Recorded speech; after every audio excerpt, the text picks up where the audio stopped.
Imagine a scenario where the CFO of your company has discovered that her part of the organization is facing some sort of process-related risk.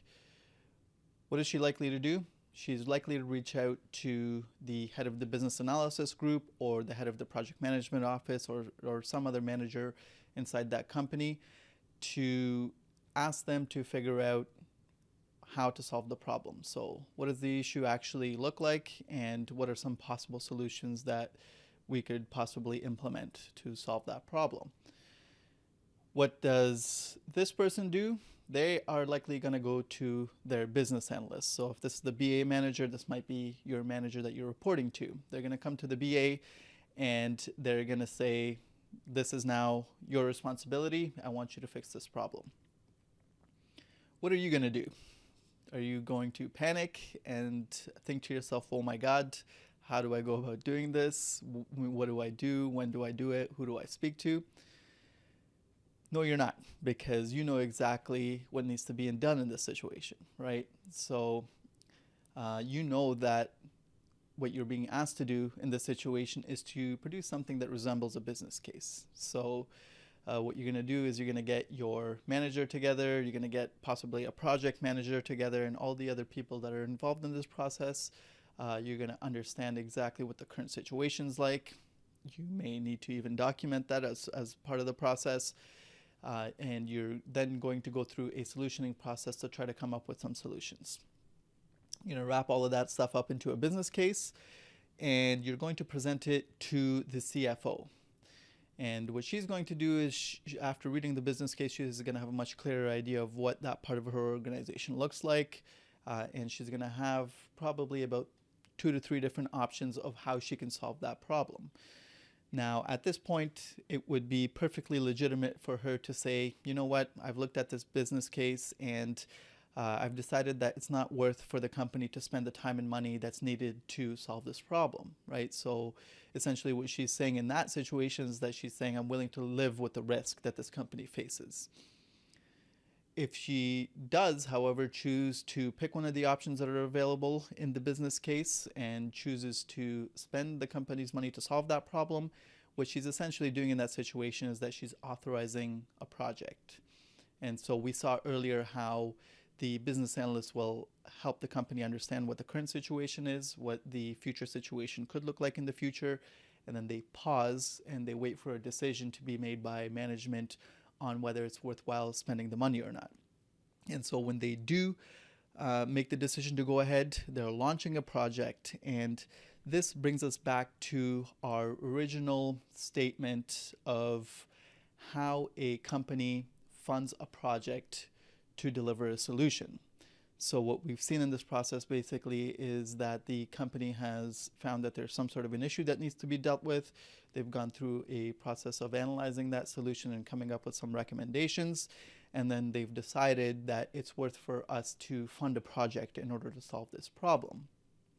So if we were to draw that out onto a big picture, it would look something like this. We have our 3 basic elements there, right? We have the company, we have the project, and we have the solution. So what we've essentially done up till now is that we've decided that we're going to fund a project, and what the project needs to do as part of the process is that it needs to deliver some sort of a solution.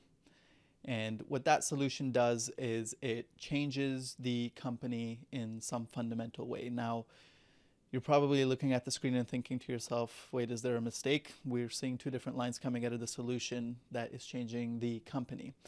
And no, that is not a mistake. What we'll find out in the next module is that the company is actually made up of a number of different layers. And so we'll see exactly how that solution is expected to change the company in that way. So a brief recap, we've seen that we go through a discovery and solutioning process to build a business case that helps the company decide whether they want to fund a project. And once they've decided yes, that they're going to fund that project, the BA gets involved in doing detailed requirements and design, producing the detailed requirements and specifications that the project team needs in order to deliver a solution. And then that solution changes the organization in some way. So what we've seen so far are really 2 of the main activities and deliverables that the BA is involved in, but it is certainly not the only thing that the BA may be expected to do. So once a solution has been put into place, there's usually an ongoing effort by the company to make sure that any defects that exist inside of that solution are resolved. So the BA is expected to do defect management. As the company changes, as the company's environment changes, the solution needs to evolve along with that. And so there are usually a lot of enhancements that need to be made over the life of a solution over time for that solution to keep on meeting the company's needs. And so the BA is usually also involved in that process. Outside of all of that, there are many different things that the BA could be involved in. And a lot of this depends on some factors. So what company are you working for? How has that company decided to divvy up the roles and responsibilities within a project team or within a certain department? Now, this can be overwhelming if you're looking at all of this and thinking to yourself, oh my God, am I going to have to do all of this stuff?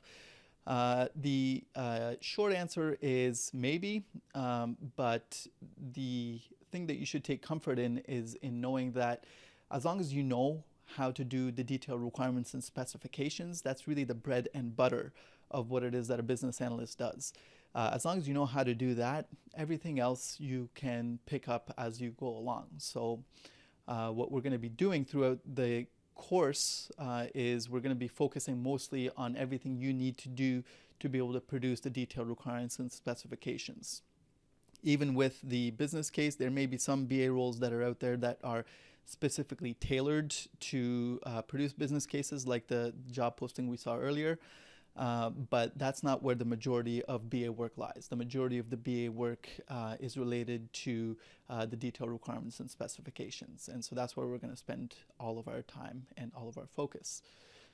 So in the next module, module number 1, what we're going to do is we're going to dive a lot more deeply into the company. And so what we'll learn at the end of that module is that there are actually 5 different layers that the company is made up of. From a BA's perspective, there are 5 different layers that we need to understand. Then what we do is we actually look more deeply into the projects. So we see that the project has a structure. There are a number of different phases within a project, and then there are different things that the BA is expected to do at each of those different phases. In module number 3, what we do is we look a lot more deeply into solutions. And so what we'll learn in that module is that the solution itself actually has a number of different layers that the business analyst needs to be concerned with, because those layers are the layers that you actually have to describe as part of your requirements and as part of the specifications.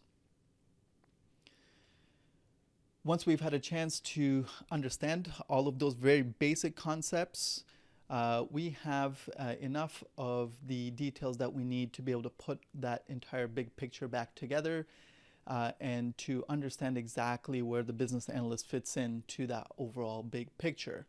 And so what we'll be able to do by the 4th module is that we'll be able to loop back to our original statement and to this big picture that we've already talked about, and to understand this at a much more granular level of detail. And so if you're looking at that picture and feeling a little bit overwhelmed, don't worry, we're going to take it step by step, and we're going to understand all of the different elements of how a company funds a project, how that project delivers a solution, and exactly what the role of the business analyst is within that entire big picture. I am very excited to be teaching this course, and I hope that you are as excited to be taking the course. With all of this said, we have everything that we need to know to be able to start the next module, and so we can move on to the next module, module number 1, which deals with company structure.